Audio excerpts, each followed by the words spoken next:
Friends welcome to Satya's life style channel. इनके நம்ம பார்க்க போற ரெசிபி வந்து ஒரு சைட் டிஷ் ரெசிபி தான் பார்க்க போறோம். ஸ்டஃப்டு பாவக்காய் வறுவல் தான் இன்னைக்கு நம்ம பார்க்க போறது. இது மசாலாலாம் நம்ம அரைச்சு பண்ண போறோம். டேஸ்ட் நல்லா இருக்கும். கசப்பே தெரியாது.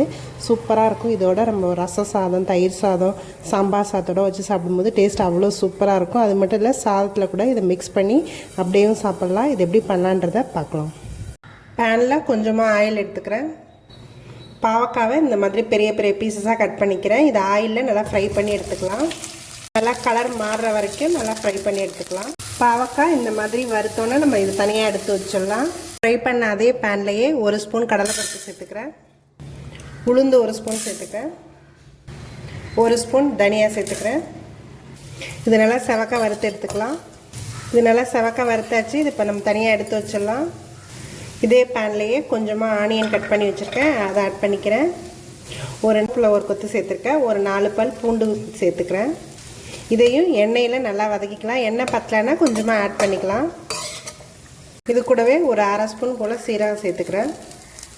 வெங்காயம் பூண்டு எல்லாமே இந்த அளவுக்கு வதங்கினா போதும்.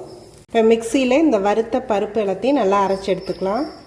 இந்த அரைச்ச பருப்போட வதக்கின வெங்காயம் பூண்டு எல்லாத்தையும் ஆட் பண்ணிக்கிறேன். இது கூடவே கொஞ்சம் இந்த அளவுக்கு புளி சேர்த்துக்கிறேன். 1 டீஸ்பூன் போல் தனி மிளகாத்தூள் சேர்த்துக்கிறேன். இது காரத்துக்கு தகுந்தாப்படி கூட்டியோ குறைச்சியோ நீங்கள் சேர்த்துக்கலாம்.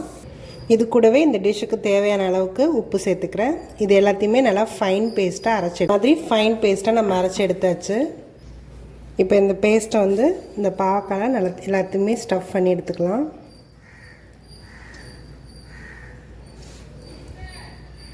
இந்த மாதிரி எல்லாத்தையுமே ஸ்டஃப் பண்ணிக்கலாம். இந்த மாதிரி ஒரு வைட் பேனில் நல்லா எண்ணெய் ஹீட் ஆகிடுச்சு. இப்போ நான் ஒரு பாவக்காவாக போட்டுக்கிறேன். அதில்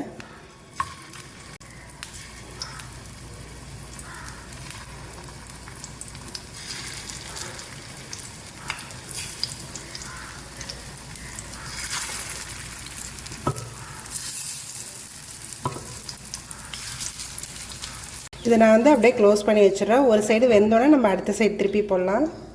இது இப்போ 10 மினிட்ஸ் போல் ஆகிடுச்சு. இப்போ நம்ம ஓப்பன் பண்ணி பார்க்கலாம். இதை வந்து அடுத்த சைடு நம்ம இப்போ திருப்பியும் போடலாம்.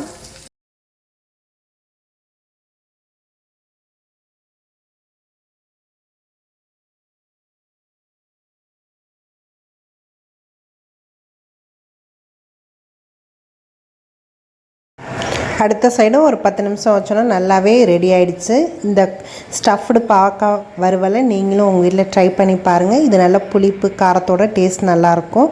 இது வந்து நல்லா கசப்பும் தெரியாது. எல்லாருமே இதை சாப்பிட்லாம். இதை நீங்களும் ட்ரை பண்ணி பாருங்கள். என்னோடய வீடியோஸ் எல்லாத்தையும் பாருங்கள். மறக்காமல் எங்கள் சேனலை சப்ஸ்கிரைப் பண்ணுங்கள். தேங்க்யூ ஃபார் வாட்சிங்.